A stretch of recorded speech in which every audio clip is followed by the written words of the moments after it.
So you grew up in Jerusalem. You say that you did have some interaction. You didn't have much interaction with Palestinians. Of course, you saw them; they were around. What was your impression of Palestinian people while you were growing up? First of all, we never used the word Palestinians. They were Arabs, or the Arabs of Israel. Until I was, I think, maybe in high school, late in high school, it was the first time the word Palestinian, came into the discourse, but very, very little. Mostly it's the Arabs or the Arabs of Israel, which of course is very denigrating. It's a terrible thing to call Palestinians the Arabs of Israel. And I knew what everybody knew, that they were dangerous, that they were lazy, that they were dirty, that they were liars, that you can't trust them. They came in and out of the frame of our lives. They did the landscaping, they collected the trash, they did the construction. In those days, we never knew or learned or heard about a Palestinian poet, a writer, a philosopher, mathematician, a doctor. That was not in our sphere whatsoever. And again, I'll say this again, I was born and raised in Jerusalem, minutes away from a large Palestinian population in East Jerusalem that was full of writers and poets and teachers and educators and so on and so forth, highly educated people. We had nothing to do with that, and we didn't even know that that element existed within this Arab society, who, again, we look down at because look at us. We live in this modern country with modern, very standard of living is very high, very European, very liberal, and they're stuck in this backward, lifestyle. And why can't they get their act together? What we didn't know, of course, is that we deny them access to water, we deny them access to funding, we deny them access to all these different things that are, that we take for granted. Um, what you've got a kid there trying to get your attention. I got a 3-year-old. It's going to try. Cute. um, so growing up, you just had this sort of you just saw them kind of in the fray or in the fringes. You didn't really. So that's very interesting because you're right. Jerusalem is this mixed city in a way. I mean, East Jerusalem is heavily Palestinian even today. Um, how did you then, when you went to tell us about your time as in the special forces?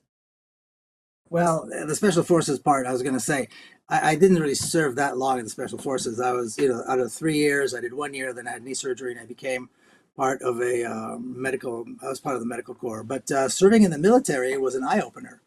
I relate to this in my book. I have a chapter in the General Sun, um, talking about the military service. I call it the Red Beret. And so the Red Beret is something that as a child, as an early kid, you grow, you want, because the Red Beret is what the special forces wear, the paratroopers. It's like a big deal.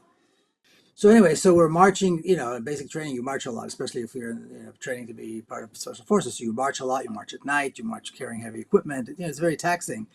And I'm noting, and all the training was in the West Bank. The base was in the West Bank, and we're marching through cultivated fields, and we're destroying cultivated fields. And I remember the first time I was so naive, I went up to my sergeant. I said, "We're trampling over cultivated fields here." Of course, he told me to shut up and keep walking.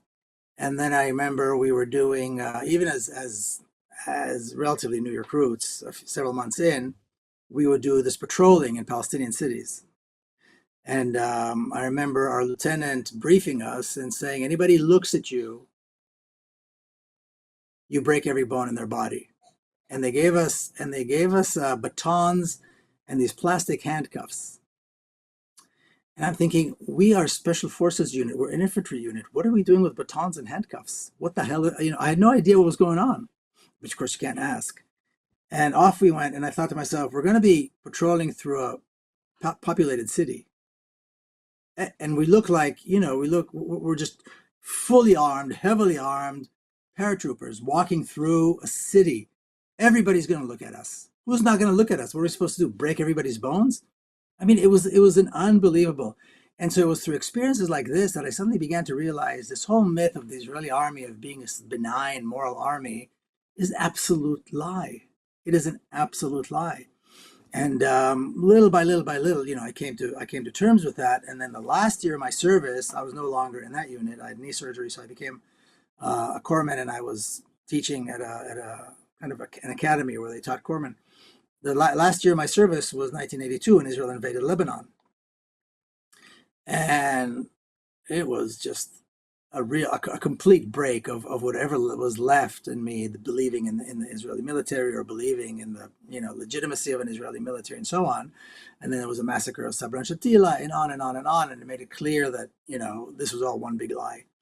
So the military service began for me with this sense of enthusiasm and idealistic enthusiasm, and ended with a real break in the whole thing. And during my service last year, there were massive protests against the war. There were massive protests against the massacres in Sabra and Shatila, which Israel had a very important, big part in. And so that was kind of the beginning of that disillusionment for me. So members of your family also, your father became a peace, an advocate for peace with the Palestinians, from my understanding. Your sister, who tragically lost her daughter in a suicide bombing, blamed Netanyahu, actually blamed Israel and not the Palestinians for that. Were you the first one to, in your family, sort of have this shift, or was it other members of your family who had the shift before you did? Well, it was a gradual process for all of us. I mean, certainly my father, had a legacy as a military man.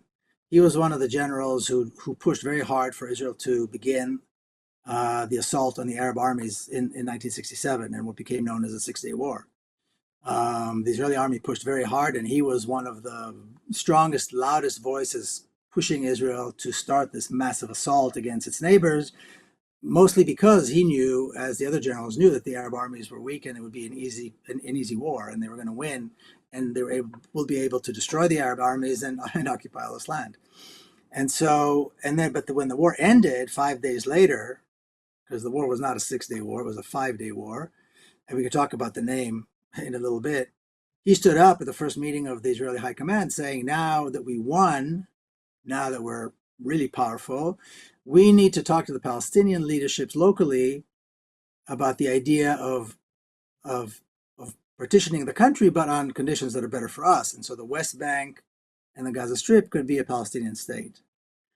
And he was told, to be quiet. I mean, nobody wants to talk about that kind of thing. And he kept insisting and insisting. And then he retired a year later. And for the rest of his life, that was his second legacy as a man who demanded war at one point, but then shifted and decided that peace was better.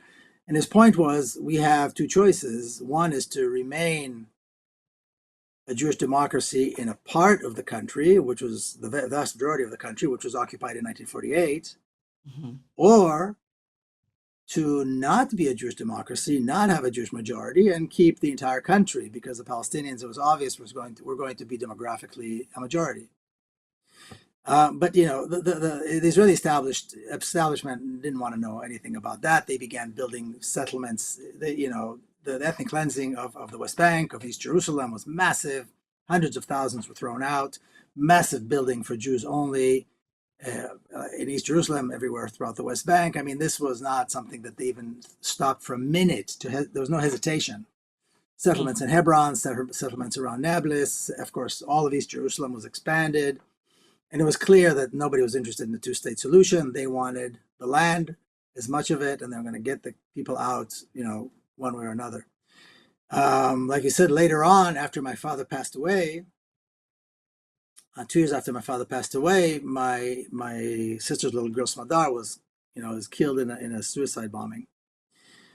And, people always ask me, how did you shift? How did you become kind of an anti-Zionist? How did you become? Well, this exactly, sadly, something terrible usually have to happen for us to take big shifts in our thinking. And that was precisely the kind of massive shift, massive, trauma. You carry that small coffin of a little girl to its final resting place. You can't get up the next day and say, oh, well, let's go back to work. That's not going to happen. And so we all, and then my sister came out and she said, people talk about revenge and retaliation and everybody's all gung-ho in Israel. And she said, oh, slow down. And she said this in front of her apartment was packed with journalists from the entire world, because the granddaughter of a general who was also a peace man was killed by Palestinians. It's big news. And she stood up and she said, no real mother would want to see this happen to any other mother. Don't talk to me about killing more people, certainly not in response to the killing of a little girl. I mean, that's grotesque.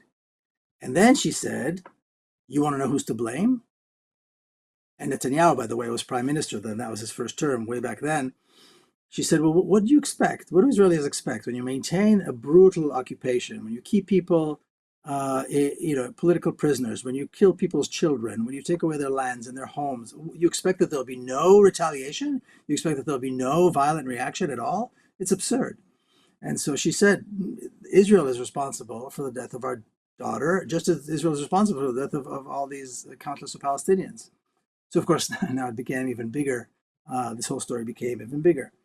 I came back here to the US. I was living in California at the time, and I was just at a loss. Where do you go from here? How do you keep going pretending nothing happened? And gradually I found this dialogue group that I mentioned earlier, and that was home for me. It's like finding people who cared, finding people who want to speak, finding people who saw home the way I saw home, which were mostly the Palestinians, not so much American Jews, but the Palestinians. And so that was, but we all kind of shifted around the same time.